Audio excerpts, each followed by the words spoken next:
Bonjour, bienvenue au Gerling Quartier. Entrez. Très bel appartement de Cologne qui est à vendre est devenu pour quelques jours un écrin pour un artiste. Le franco-algérien El Beloufa y a posé une installation très futuriste appelée dortoir. Le contraste est étonnant entre cette installation qui met l'accent sur la pénurie de logements et cet appartement grand standing. Elodie Janssen fait son travail et devient par là même une partie de l'installation. En tout, il y a 214 mètres carrés et le prix de cet appartement est de 2 millions d'euros. Le musée Ludwig envoie le public en visite à domicile.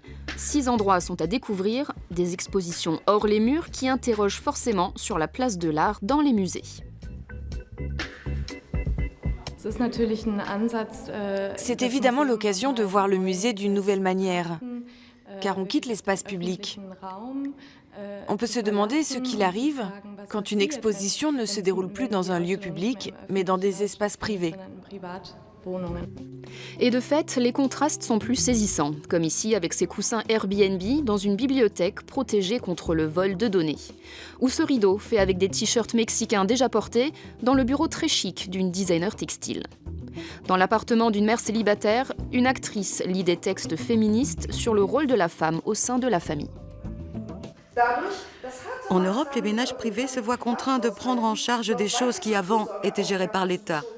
De ce fait, le souvenir du mouvement « Un salaire pour le travail à la maison » devient à nouveau plus vivace. Pour les habitants de ces appartements, ces visites à domicile sont une expérience inédite. C'est étrange quand le lieu de vie devient une scène. Et même quand tout est terminé, il faut 1 ou 2 jours pour que l'appartement reprenne vie.